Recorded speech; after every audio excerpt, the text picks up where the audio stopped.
also just trying to write in the metadata at the exact same time, so that's probably You know what's not an issue, though?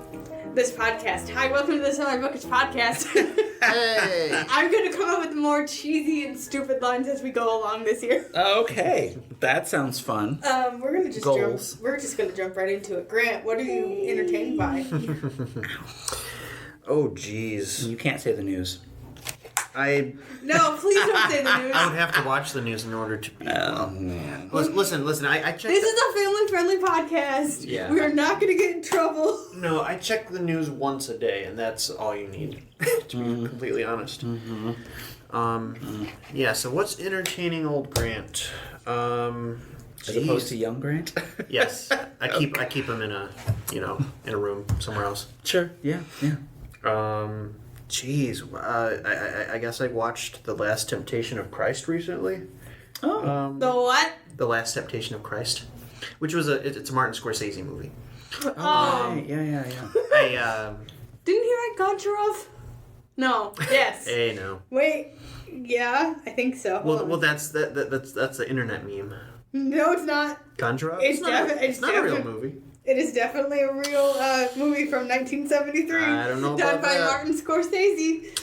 No. I know you know it's fake because you've talked about it. Yes, you're right. I'm like, I yes, wanted to gaslight the audience, everyone. Okay, I see. The audience has had enough gaslighting from their president. They don't need No, anymore. stop. I thought we were keeping the news out of the... That's fair. No, sorry. Oh well. You all know it's true. Yeah. It's Tony's fault. And if you don't listen to this podcast. Anyway, so Yes. how was it? It was good. Yes, you liked it. Yeah. I've just kind of been putting it off forever for no real reason. Because it's Scorsese, and I've been trying to see all of his stuff. Sure. I'm a big fan, obviously. Yeah, I haven't seen that one. It's quite good. You have Willem Dafoe playing J-Man himself. I mean, there's that. As I like to call him. I mean, the cast almost seems like a joke when you're reading through it, but it's really good. Harvey Keitel is Judas. Keeps his New York accent. Everybody has their actual accent in the movie, which is it is a Martin Scorsese film. yeah. So It's definitely a choice, and I think it could, I don't know, maybe not rub people the wrong way, but just take them out of it, maybe. But Maybe, it doesn't bother me. It's like if you go to it's like watching a stage play, I guess. Well, In that yeah, or regard. it's like watching anything in the Anglophone world that's set in a different country, and for some reason, all of these French people in Paris, in whatever century they're in, why does Marie Antoinette have a British accent? Oh, wait, she's played by a British person. You're just like, okay, that makes sense, I guess, except that it doesn't, but there's that. Yeah, so he's walking around. What are you doing building crosses and stuff like that? That's great. It's fun. But it's good. It's based on a book. It's not based directly on the Gospels or whatever. Basically it's the titular last temptation is when he's on the cross, and this is kind of a spoiler but kind of not. The last 20 minutes is basically him imagining or seeing the life he could have had, had he not gone down this path or whatever. Oh. And it's kind of that last section that really makes the movie for me. Oh, okay. That's interesting. It is interesting. There's a cool sequence where Willem Dafoe goes out into the desert for I forget how long, but he kind of sits in this circle, and eventually he sees a series of visions and stuff. I think that was really done well. I'll need to watch it again. It's not like a top shelf Scorsese movie, but it's close. Oh, wow. It's close. Dafoe, he's one of my favorite actors in general, so Yeah, he's flawless. Exactly. Yeah, I didn't really have anything to nitpick in that regard. Definitely give it a watch. It was highly controversial when it came out for obvious reasons, but Imagine. yeah, would it even come out today? I don't know. We're almost in a thornier place now, I feel like, in some ways. Yeah, but people said the same thing when Passion of the Christ came out. It was, as much as it seems in the revisionist way that people view things now, that it was not, you did have churches showing people that film, but you also had just as many churches preaching to their congregations to not go see that film, and really meaning it. I mean, that you were going down the devil's path if you set foot inside of a movie theater, especially if you were going to go see something that purported to tell the life of Christ and all this. I mean, it was really a super divisive movie, but if you listen to certain people, they'll be like, oh, it was the greatest thing since Jesus sliced bread open. And you're like, no, that's not accurate. That is not how people receive that movie. But okay, sure. Greatest thing since water turned to wine. Yeah, right. Exactly. Yeah, that's the more biblical reference. Yeah, and it just wasn't, quite as it's kept. The water turned to wine was divisive too, but we're not going there. Anyway. Yeah, so... Jeez, I've just been playing more and more Vampire Survivors. I gotta unlock everybody. I have to unlock every bonus. That's hilarious. I have to unlock every stage. Somebody help me, please. Oh, yeah? Oh, sure. Aaron, what are you? What's your entertainment? First things first. Still playing Chrono. That's the word. First playing Chrono Trigger. I'm about a fifth of the way through. For those who don't understand kind of like the storyline of the game, or at least part of the storyline of the game, it's basically you are Chrono. Chrono's the trigger. Congratulations. But you are Chrono. You're at this fair that celebrates the finding of the queen from like a couple hundred years ago.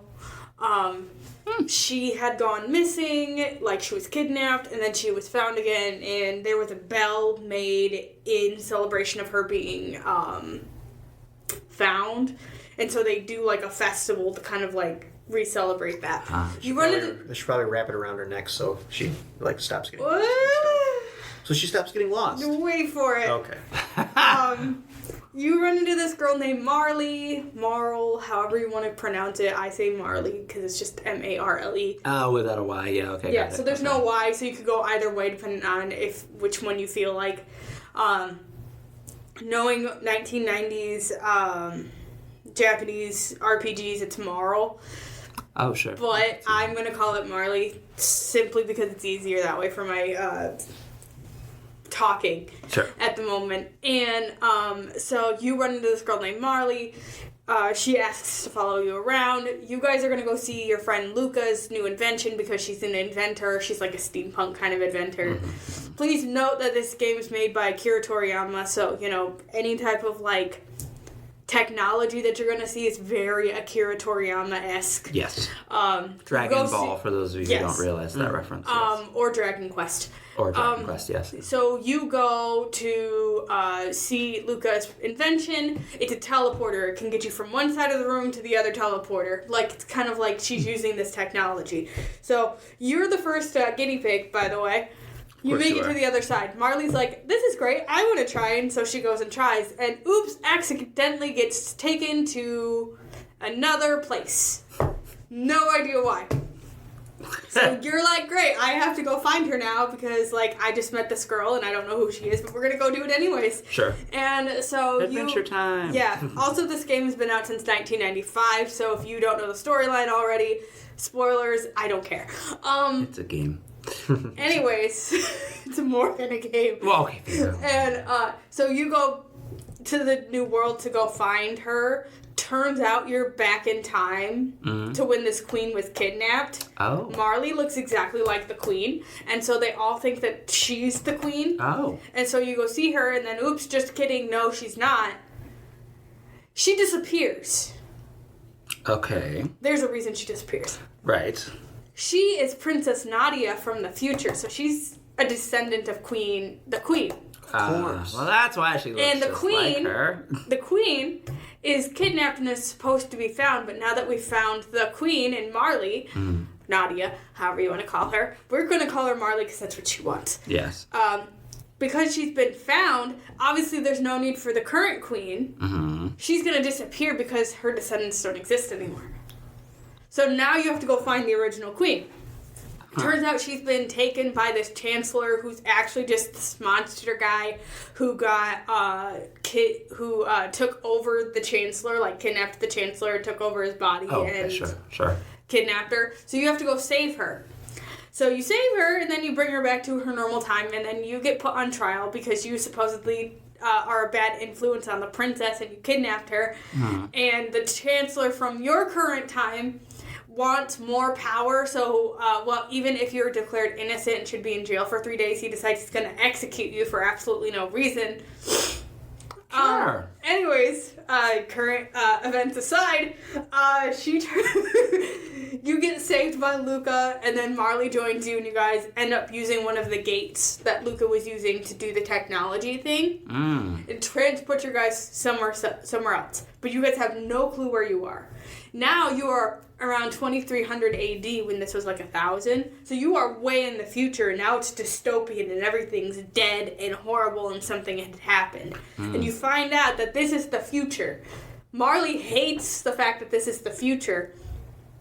And is like, is there anything that we can do to save it? So you guys are like wandering around these labs trying to help this group that's in like this like desert air pod thing with no food or water, and you're trying to find food for them. You find a seed. You only find the seed. But you also find out that there's this guy named Lavos. Lavos is the reason that the world is currently the way it is in the current day and age in the future that they go to. And so now they're trying to figure out what happened between whatever Lavos did to get to this current dystopian future. So they're trying to figure that out so they can go back to their time to find Lavos or go to that time period where he's at and get rid of him so they can save the future. Okay. Or at least that's just the storyline as we have it at this moment. Yes. Like I said, I'm only about a fifth of the way through this whole entire game. There's more. So that's that. There's also a sequel game called Chrono Cross, which is my favorite. Yeah. Which is like a sequel as if, like an alternate universe, as if something didn't happen in the original Chrono Cross. Oh, that's kind of cool. I'm also playing Sims. I run a farm. We had a neighborhood action plan submitted. It's like the HOA gave a rule, and if you don't follow the rule, you get fined, basically. The inspector for the neighborhood action plan HOA rule was Bruce Wayne. And he's wandering around my farm to make sure I have a garden. I run a farm. I mean... So I was about to, if he would have said no, I was about to go find him and go poison ivy on him, but luckily he approved and we're fine. I would hope so. So that is my current entertainment at this moment. Tony, your turn. Okay, so I am playing, because it's shorter than what I'm reading, I'm playing... For some reason, I cannot stop playing this game right now. But it's My Hero 1's Justice 2. Is this one of the fighting games? Yes, and I don't know. I hate fighting games historically because I'm not good at them. The only one I'm good at is Soul Calibur, and it's because I press random buttons. Yeah, and I was horrible at Soul Calibur, so I was like, I played the good and Soul I played Soul Calibur, whichever Soul Calibur they had Star Wars characters on. I played the good one. I played the good one, the one with Link in it. Sure. I didn't know Link was in one. He's in 4. 4. So Calibur 4 is... I think 5 was the one that had Yoda and I can't remember the other character as a playable character. I think they even had General Grievous at one point as a playable character, which I was like, that's a choice. But it didn't... It's like you're playing a WWE game and you need to create a wrestler. Here's General Grievous. And exactly. It's exactly it. And you're just like, this is a lie. Wow, this is really... It was really weird. And it still didn't increase my love of fighting games, so I was terrible at it. But, it's My Hero, so I had to try it out. The first My Hero 1's Justice, the first one is... The graphics get in the way of it. The joy of the game is just like, this is fun-ish, but these graphics are terrible. My Hero 1's Justice 2 is much nicer with the graphics, and it's really fun. At least right now it's really fun. I don't know, I figured out how to play it, so it's really fun. Is it a fighting game like in the Mortal Kombat style, or is it more like pretty much? Is it Mortal Kombat style, or is this like a Naruto Ultimate Ninja Storm kind of fighting game? I've never played the Naruto one. I've wanted to, but I'm not sure yet because I've learned not to buy anime games until you've seen YouTubers get angry about them because they're usually right most of the time YouTubers are not, but that's the one arena where you're like, yeah, don't buy the game until the YouTuber has told you whether it's good enough or not. It's definitely more along the Mortal Kombat kind of thing, but just using My Hero characters. So it is weird. Their catchphrases can be really strange. Like All Might has a it has the dumbest catchphrase. What is it that he says? Something punch. And you're like, no, All Might's a smash. What are you talking about? Like, it's this weird, like, hero punch or something like that. And you're going, but no. All Might's a smash. In fact, he names all of his smashes after American cities. What are you doing? That's not right, but whatever. It's fine. It's a fun game. I am watching, actually. I'm rather entertained by... What's it called? Oh, the original American version, because there has been a reboot, and honestly, now that I've watched enough of the American original, the American reboot is wow, I almost swore, is a catastrophic, disrespectful slight of a show. Even more so because it literally was just like, and we're just gonna make this one with brown people, as if that's enough of a change. The original Queer as Folk, not the British one, because that's the original, but the original American one that came along, I think it was a year later, or maybe 6 months later, on Showtime, is phenomenal. It is extraordinary. It is interesting. It's funny. The Jewish lesbian character in one of the most recent episodes I watched looked at the sort of like sleazy, everybody wants him hot, gay character who's brought up on sexual assault charges that he didn't do them, or sexual harassment. There were sexual harassment charges brought against him by someone he did sleep with, but that person came on to him. It was a whole thing. But the Jewish lesbian lawyer looks at him and goes, oh, you think your life is difficult? I'm sorry, you might be gay, but at least you're a straight white male in America. This show came out in 1999. I was like, okay, wow, it's fascinating. I'm loving it. The thing I think I love the most about it is that it forces all of its characters, who are all either gay men or gay women, it forces all of its central characters to redefine what gayness means for themselves, despite what the culture is telling them or reinforcing them to believe. So there's an entire 3-episode ex-gay arc. That I really thought that character was going to be an ex-gay for the rest of the season. Like, I was like, is he coming back? And it's gut-wrenching because the friends are, at first they're like, oh, haha, that's a joke. And then they realize increasingly that it's not a joke. And after a while, they are literally like, they show up at the ex-gay place and they're like super emotional. They're like, all right, well, just know that we love you and like, you know, we're here if you need us. And like they about cry, and then one character gives this really moving, powerful like sermon about how, you know, if God is really God, then he loves all of us, because if God made no mistakes, then you are gay and that's fine.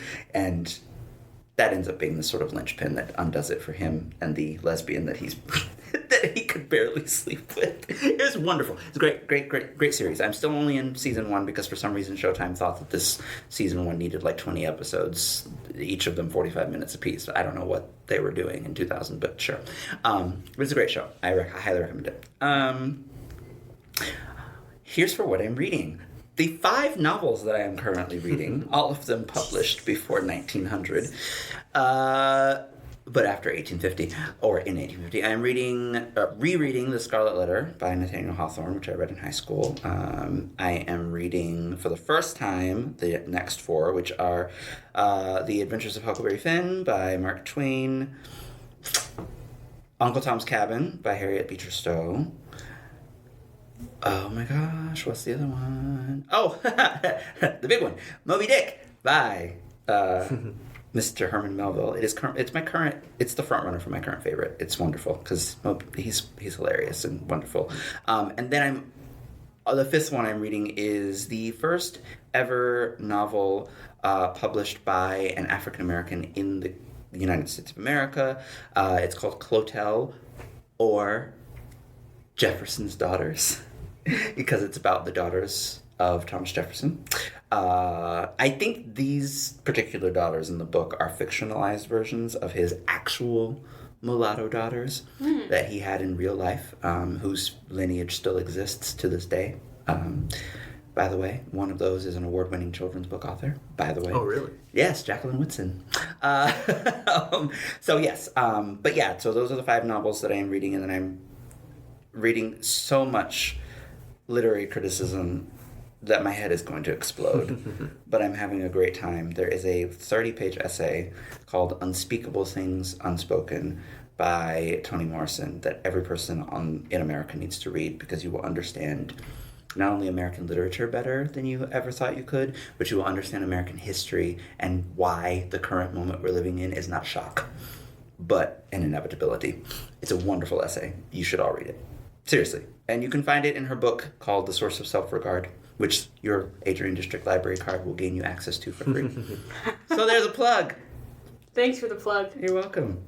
You know, has there ever been a plug that has been a major fictional character or even a minor fictional character that would be a favorite? Like a Just any kind of plug. Maybe. TV Robo. Minions. TV Robo. TV Robo. Wait, is that really a minion? Is that really a... It's a game, and you're a little mini robot, and you have a legitimate, plug on you, attached to you, and at the end of the night, you go into your little house, and you plug yourself in. That's hilarious. It's a game. It's I guess the Brave Little Toaster has a plug. That's right? what I was going to say. Yeah. Because there are certainly appliances that have plugs. You have a little plug. That's so funny. You have to carry it around with you. That's really funny. I remember seeing It's a GameCube game. I was obsessed with this I guess game. R2 has a plug too, right? So in case you guys haven't figured it out, our subject for today is favorite non-human characters in fiction. And of course, since I just said R2, R2-D2, easily. Plug him in. Oh. You can legitimately plug him in. It's such a great game. If you ever have an emulator or a GameCube or a Wii or something that can play it, I would recommend playing it. Okay. Speaking of R2-D2, sorry, I just realized this, and there is one flaw in The Empire Strikes Back, and only one. And I'm sure George is malting on the other end of this thing, if he's listening to it, which he probably isn't, but... He's too busy bathing in money. I mean, he did just open a museum, which is probably the coolest thing I've ever heard anybody doing in the United States at this point in history. Didn't he open it, at Skywalker Ranch or something, or is this I don't remember. I think it is at Skywalker Ranch, maybe. Sorry. Or outside of it or something. Something. Yeah, it's... Anyways, we're talking about non-human characters Yes, today. so here's a problem. Here's the flaw with The Empire Strikes Back Oh, no. and R2-D2. Does anybody ever realize that R2 falls in the water? He is an appliance. And do you know how he's an appliance? Because he gets plugged in, a few scenes later. Luke literally pulls a plug, a big old plug, out of the X-Wing, which, by the way, is submerged in water. So where's the power coming from? And he plugs R2 in to give him power. And it's I mean, maybe water sealing is more... Tony, this is a advanced. fantasy, not a science fiction. But it's 1980, and there's technology. How? It makes no sense. But then again, what am I talking about? Yoda actually pulls the thing out of the water with the Force. It's covered in weeds and water, and somehow it's flyable. I don't understand. On a planet that has no technology. Do you remember? First of all, this is you have said this multiple times on this podcast. I know, it's that Star Wars is a fantasy, not a know. science fiction. And so therefore, actually, you could make this work because the Force is an energy field, so they could just be using the Force to power the X-Wing so that Luke could... That's true. All right, fine. It doesn't Dagobah give have a thick, dark side, aura around it or something? Isn't that why Yoda goes there? Something like that, yeah. Speaking of other wonderful non-human characters that I love, Yoda is... Yeah, I mean, he's the best Jedi there ever was, in my opinion. I don't care what anyone says. I wouldn't argue against that. I mean, I do think that he should have gone into hiding sooner, and maybe the Jedi would have figured out that the Senate was corrupt and gotten rid of them. But, Whatever. It's fine. Everyone makes mistakes. He's 900 years old. He can't be. He can only be forgiven. Wasn't his face like a mixture between Albert Einstein and like was it Frank Oz himself or something like that? I know the head was inspired by. Well, actually, like in the wrinkles in his face as well, was inspired directly from Albert Einstein. So that's why his hair even slicks back in a similar kind of way, and his cranium is very Albert Einstein-y because Frank Oz, I believe, was pointing out to the person that you want to make him look wise. Wise men have wrinkles, so study the faces of wise men. And the molder of the puppet clay or whatever was like, oh well, there's no wiser face than Albert Einstein. So I think this is a Tony question. Why do you think that people are able to relate to non-human characters? Like in fiction. Eyebrows. Like in fiction. Yeah, sure. Oh, that's easy. We just give them human attributes. We give them eyebrows. Yeah, It's solved. Question. Lion King. Yeah, no, literally. I mean, Eyebrows. if you think of how non-human characters in fiction behave, the ones that we remember are not the ones who are like cats who behave like cats, or dogs who behave like dogs, are not memorable in fiction. The reason we love Snoopy is because Snoopy doesn't behave like a dog. Snoopy is a dog that behaves like a human being. Are you telling me that dogs can't pilot biplanes? And fight Nazis? Yeah. Yes. Yeah, and it takes, I think it's more complicated than that, right? In some senses, like taking Snoopy as another example, right? Snoopy, we know, and I believe Charles Schultz would have known, we have the science that says dogs dream, right? But we don't actually know. No one's like, I mean, maybe someone has, and I just haven't read that particular data. But, it's highly unlikely that someone has actually, like, peered inside of a dog's dream and written it down. And a dog can't say to you, this is what my dream was. But Snoopy is a dog who dreams, and he just so happens to dream that he's not just a dog who does human things, but a dog who has political opinions enough to actually fight in a world war, which is hilarious. And the thing about Snoopy that's wonderful, too, is that he doesn't speak. He has no, he doesn't have English the way that the kids do. And yet he is equally, if not more, human than they are, and he's certainly smarter than any of the rest of them. They all know it and try not to comment on it. Even Lucy, who just gets really irritated at his existence because, she wants to be the unprovable smartest of them all. So it's rather, I think non-human characters last in our memory when they are like, for example, I mean, the difference between the dragons in Game of Thrones and the dragons in Aragon is that the dragons in Aragon have human attributes. They also have cat-like attributes, which is rather entertaining. In Aragon? Yeah, they're just giant cats. They also have cat attributes in House of Dragon. Game of Thrones, right, too. but they have no human. The dragons in Westeros are very intentionally not human. And that's why, if you were to ask someone to name 3 dragons in all of literature, no one, even unless they were super ardent Westerosi fans, no one would name Daenerys' 3 dragons. Because no one can remember their names. Because it doesn't matter that they're her dragons. They matter because they're her dragons. I remember Viserion. Dany. Yeah, we remember Viserion. I think Balerion the Dread is one of the oldest ones, or the older ones, because they go through dragon. And then there's the one that's named after her brother. But do you know who I remember? Well, that's Viserion. Yeah, because her brother's Viserys. No, the other brother. There's one that's named after Rhaegar. Oh, after Rhaegar. Oh, yeah. Is it just Rhaegar? The dragon? Might is it Rhaegon? Yeah, maybe just make Rhaegar. But, or is it Rhaegon? It might be Rhaegon. See? We're literally having to look up the dragon names. You know which dragon name I don't have to look up? Smaug. Because Smaug talks. And not only does he talk, he talks smack. I mean, I could name you 3 Westerosi dragons, they just wouldn't be Daenerys's because she's not as memorable with her dragons as, you're a the House others. of the Dragon person. Yeah, I am. I could name 3 I'm of the glad dragons. I'm glad that show exists for you. I have issues, but that's my own. It's fine. Everyone deserves their own Westeros show, as far as I'm concerned. Apparently, Dunk and Egg is really good. The new one. Yes. Yes, but I haven't seen it yet. Oh, there's a new show? There's a new Westeros show. It came out Her dragons yesterday, 2 are days ago. Anyway, Grant, Yes! do you have any, other than the Brave Little Toaster, any non-human characters of note? Drogon, Rhaegal, and Viserion. Drogon! Yeah, Drogon's the one she cries Sorry. about a lot. Anyway. Drogon is the one that's named after her husband. That's right, Drogon. Sorry. Yeah. I had No, to throw no, those. that's I had to Google it. Yeah, anyway. Yeah. No, I mean, this one's kind of cheating because he starts as a human, but he turns into something that is not human. Yes. Yes. Leto 2 from the Dune series. Oh, I was about to say, Brother Bear.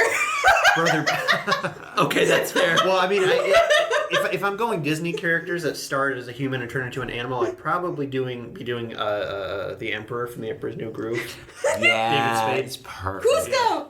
Cusco. is Yep, Cusco. brilliant. Yeah, I was gonna Yeah, go for Yeah. what's his name from is it Kono? Brother Bear. Brother Bear. I haven't think seen so, Brother I can't Bear remember. in years, like a long time. Because Kovu is the lion. Yeah. The real question is, Yes. are mermaids... Kenai, who's played by Oh. Joaquin Phoenix. Oh, that's hilarious. Are mermaids human or are they animals? It depends on which. Or are they neither? I mean, they're in between. It depends on which I guess. mythology you take. Well, It's true. So what's one mythology that has them as like more human-esque, and then what's one that would have? I would say the Greeks tend to typically view them as more animal-like just because they are... Actually, the Greeks probably view them more as like spirits. Than because they have the sirens, the quality of the sirens is very similar to Sirens aren't other mermaids. like spirits. In Greek mythology, sirens are not mermaids. That's true. Sirens are harpies. Yes, that's Sirens true. are half women, half bird. That's what a lot of different that's true. That's what a lot of different I forgot about movies and Greek retellings or They anything like that typically get wrong. That's true. Is that siren like Odyssey, for example? I will use the Odyssey for like a main portion. Yeah. Like if Odysseus is going through the water and he's going past all the sirens, Yeah. they are saying that the sirens are in the water. Technically, yes, they're in the water, but they're hiding in there so they can come out and fly at you. Oh, because they're harpies. Yeah. Because they're harpies. Yeah. That's true. But a lot of people, because they understand that the sirens are in the water, are interpreting them as mermaids as opposed to having wings when they haven't read the source material where it says they fly. So, there's that too. So, That's fair. Percy Jackson also technically gets them wrong too because they're interpreted as being in the water. In mermaids. Like staying in the water. Yeah, like solely because in the there's a water. whole entire section where Annabeth, when they go through the Sea of Monsters, she wants to know her fatal flaw, so she ties herself to the mast of the whole entire ship. Like the front, whatever it is, at the front of the ship, so she ties herself there to try to listen to them to see what the issue is, while Percy has, the wax in his ears. Oh, yeah, you're right, because But Percy's an idiot and forgets to take the knife out of her pocket. So she takes the knife out of her pocket, cuts herself free, and goes in the water. So he has to jump in and go get her. Yes, I think the Greek version of mermaids are technically called naiads, and because they live in the river. Naiads? Because the dryads are the wood people. Yeah. And I believe the naiads are the river water people who are different from ocean water. So naiads are the freshwater nymphs. Yes, exactly. Nymphs. Yes, nymphs are mermaid-esque. They're not actually like what we think of when we think of like the Little Mermaid, but they're water spirits. I mean, they're sprites is what they are. Yeah. And nymphs are the nature spirit. Yeah, they're the spirits of nature, But it depends. And where they live. So, Yeah, so they live in naiads where are the water water- nymphs, but nymphs are a broader term in general and encompasses all of the different types of characters. Yeah. So nymph is the umbrella, naiad is water, dryad dryad is wood. is the trees, and then there's oreads, which is the mountain. Yes, right, exactly, yeah. Yeah. See, that's why it pays to bone up on your C.S. Lewis, because, he was a medievalist. He got all that stuff right. Speaking of him, another non-human character who's a classic, wonderful example is Mr. Tumnus. Ah, yes. Yeah, it was wonderful. I love him. He's great. Now, what was that? You were just telling me yesterday. What's that book that he has on his shelf? or whatever. Oh, yeah, he has a book on his shelf when Lucy goes to his house, which is the one and only time we ever see Mr. Tumnus' little cave. But he has a book, he has a series of books on his shelf, and he's very erudite, actually. I mean, I don't know if he actually reads them all, but he still has a book on his shelf called Is Man a Myth? Oh, yeah. Because the whole basis of the White Witch's claim is that that she knows that they've never met a human. Mm-hmm. Yeah, the White Witch is actually a great study for, what to do when a dictator starts talking. I have more things to rant about the nymphs when you're done. Oh, sure. But, yeah. Calcifer's a nymph. He's a fire nymph. Exactly, yeah. Actually, I mean, in the particular folklore, that tradition, the whole Welsh folklore, he's technically a fire demon. So, but, the seawater nymphs have two different names dependent on their mythological upbringing. Mm-hmm. So, sea nymphs have two different parents dependent on which Greek mythology story you take. They're either the daughter of Nereus, like Achilles' mom is a Nereid. Not Nereus. A daughter of Calypso is also a Nereid. Oh yeah, she isn't. Or there's Oceanids, who are the daughters of Oceanus, the Titan. And that's Tethys, who is also one of the mothers of Oceanids, because they're siblings, and Greek mythology relationships is a giant circle. It's that all mythologies are. They all do that. They all sleep with each other. That's the sea nymph names. Tell us about Calcifer. Calcifer is a fire demon. We love fire demons, unless they're not as fun as Calcifer. Usually Calcifer is the character from Howl's Moving Castle. He is a fire demon that basically is bound to Howl by a magical contract because Howl fed him his heart. Yes, correct. And basically he's this super duper sassy little guy who really just wants to break from the contract with Howl, and so he's helping Sophie do it the entire time because he wants to go off on his own and do his own thing, and he's tired of being in this contract with this really just over dramatic man, and he's tired of it. So I mean, I don't know what Calcifer thought he was signing up for. This overly dramatic man literally fed him his heart as a part of the ceremony. That would make one. That's an overdramatic action. And without asking questions, because he's a fire demon, he was just like, yeah, sure, why not? And it's maybe you should have, as Sophie points out to him, maybe you shouldn't enter into contracts with people who are so willing to go into them. Ever thought about that? And he's yeah, only after. Well, my headcanon is that Calcifer was kind of like a baby demon at that point, and it didn't. I think he was young. I think it's maybe just implied that he was younger. If you watch the movie as opposed to read the book. Even in the book, I think in the book it points out that he was I think he says something to Sophie I was 500 years younger then. And she's just wait, what? And so You're 500 years old? The thing about Calcifer is if you watch the movie version, Calcifer is basically like a little meteor star, a fallen star, because she goes to the meadow where she meets Howl and yells at him and is like, find me in the future. And so he technically does. Which is a whole other issue, by the way. I hate the movie ending, but we're not going to go there. It's beautiful, but it's wrong. Yeah. Calcifer, because when she gets there, there's a meteor shower going on. Calcifer is one of the stars falling out of the sky. Oh, yeah. And Howl catches Calcifer, and that's when he feeds his heart to Calcifer. Right. Is when he catches him. Yeah. So I have this headcanon, at least in the movie version, that he is a very much baby just fallen out of the mother's orbit. Sure. Fire demon. Yeah. And he has no clue what he's getting into until after Howl feeds him his heart, and now he's sitting here in this hearth going, I could have been in Cancun by now. Yeah. 3 robots. Three robots that I enjoy. Okay. Is one of them C-3PO? No. I mean, yes. I love C-3PO. Really? I'll always defend C-3PO. But fair. That's fair. Bender from Futurama. Yes. Yes. Data from Star Trek. Yes. Oh, And, What's your third one? I had to look up his name. HK-47 from Knights of the Old Republic. Have you played Knights of the Old No. Republic? Okay. I have Okay, the game, but I haven't actually played it because I got bored. Okay. And I know you had a similar experience, Tony. I'm sorry. It's a graphics problem. It's not actually the game's problem. It's mine. No. He's similar to Bender in that they're both snarky, memorable robotic characters. Yeah. But Bender wasn't made to be a super assassin droid. Fortunately for all of the other characters in the plot. Yes, because I think Bender would have gotten tired of them a long time ago. You know, that's one of the cool things about Futurama is that the predominant character... Well, I guess it's split down the middle. I was going to say most of the characters that we follow, in the postal service are non-human, but that's not true. The ship's crew is mostly non-human.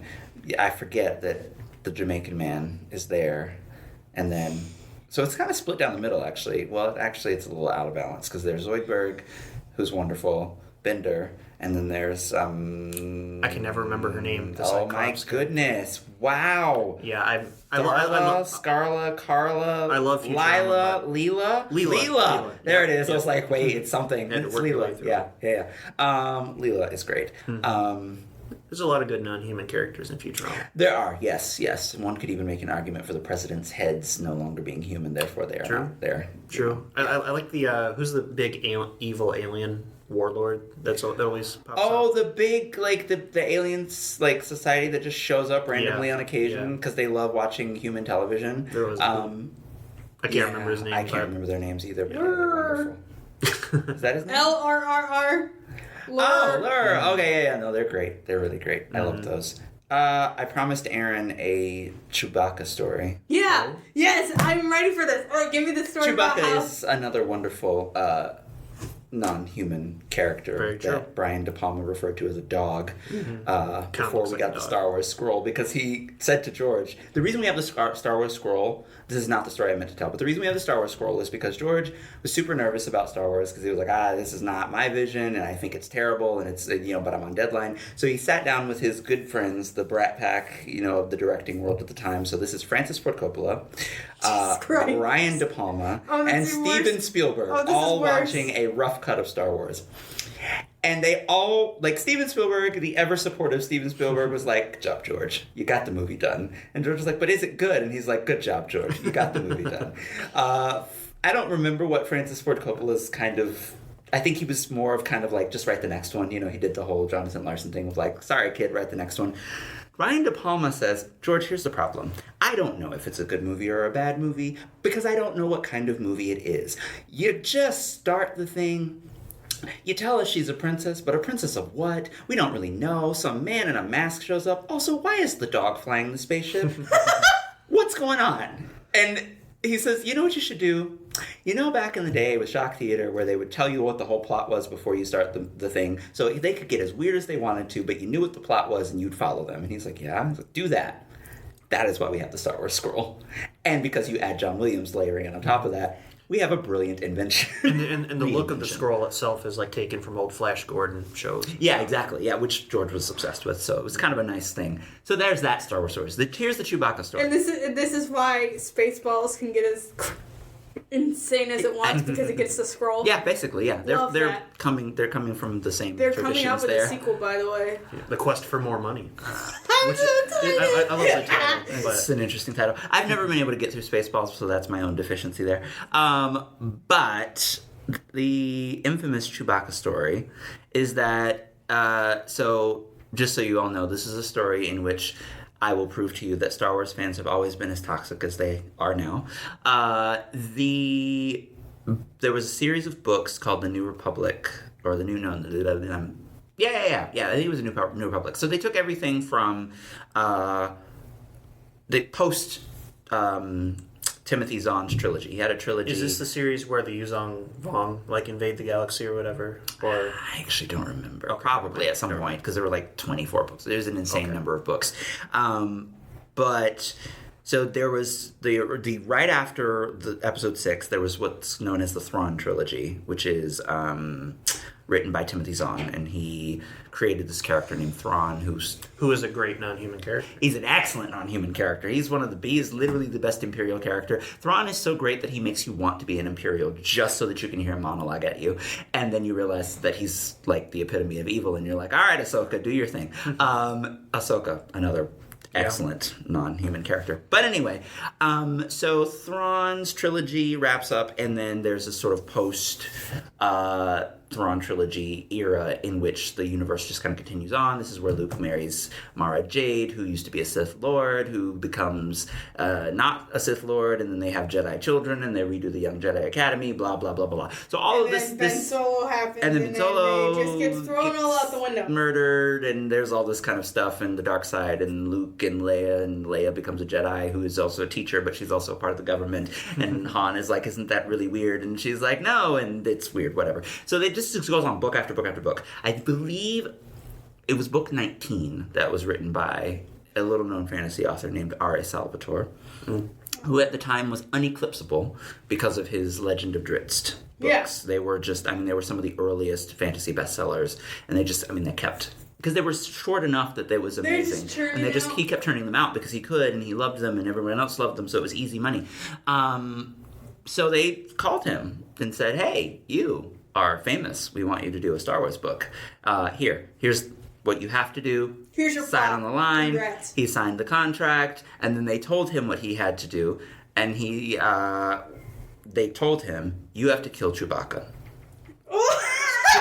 This is what I was thinking of, because... Oh, is it? Yeah. Yep. So they crash a moon into another planet. Oh, okay. That's how Chewbacca dies. Right, so he had to kill Chewbacca.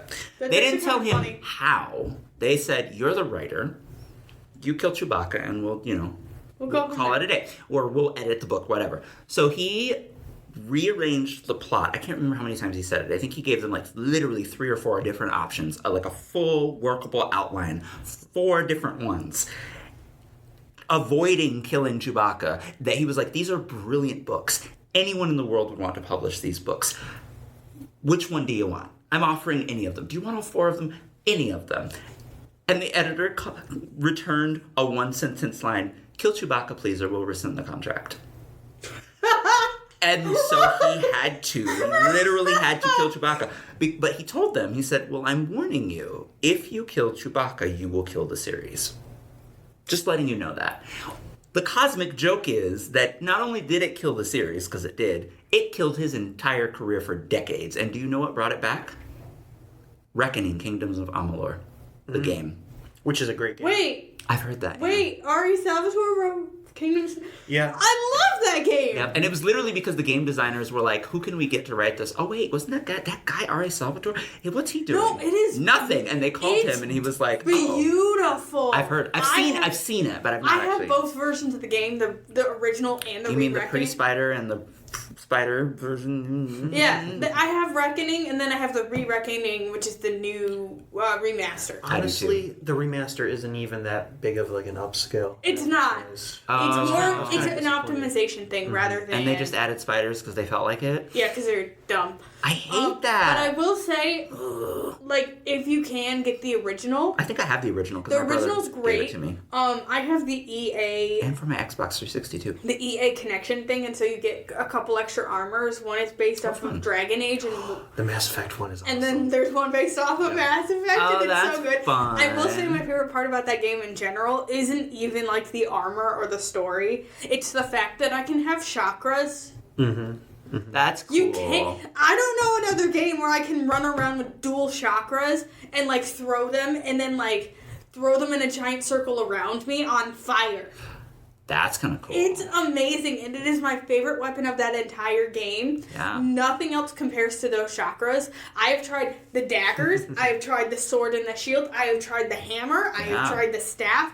The chakras are very... The chakras have a really good, battle sequence that you can use. I feel like it's a nod to... Because according to him, now I'm not sure how true this is, but according to him... Salvatore? Yes. No one dual knifed or sworded. No one did dual blades until Drizzt did dual blades, because the Drizzt cover with him with the dual blades is an iconic cover. Isn't he blue elf? So He's a dark elf. Well, I think it's really funny because, when I played this game, I'm one of the light elves, and the light elves are blue. That was my first character. So I imagine, I bet that's him sort of writing back to that and nodding back to that. It is because so he nodding said back to it. that before that, and he said the reason he's sure that it was never done before is because when the book was first being printed or whatever, his editor said to him, "You do realize that it's completely impossible. Like, it's the reason people don't do dual blading as actual sword masters is because it's stupid. It will get you killed."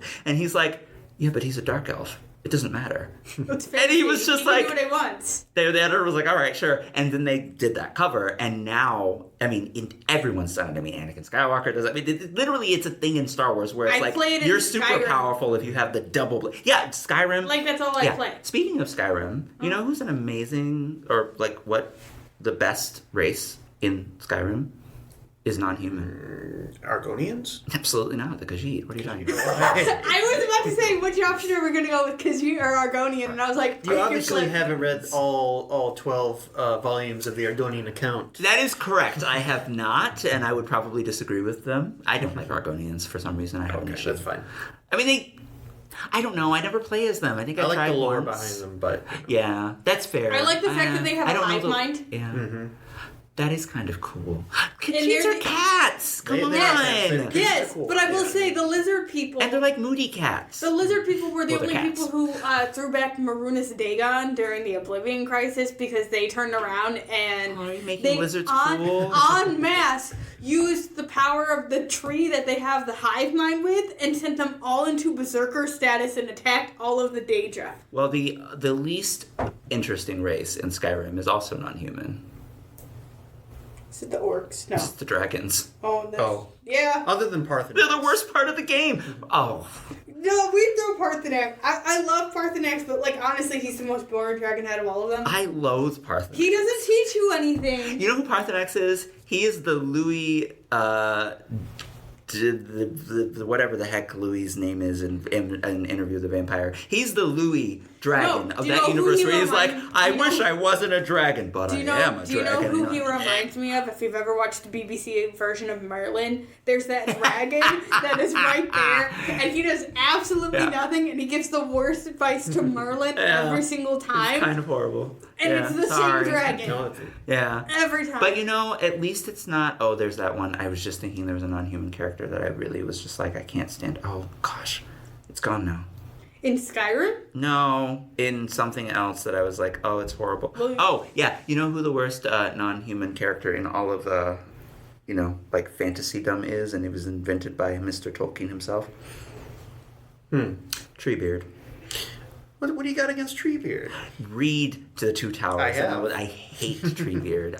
You know what I have against Treebeard? The Treebeard Antwife song. That's what I have against Treebeard. The dude misses his wife. Can you blame him?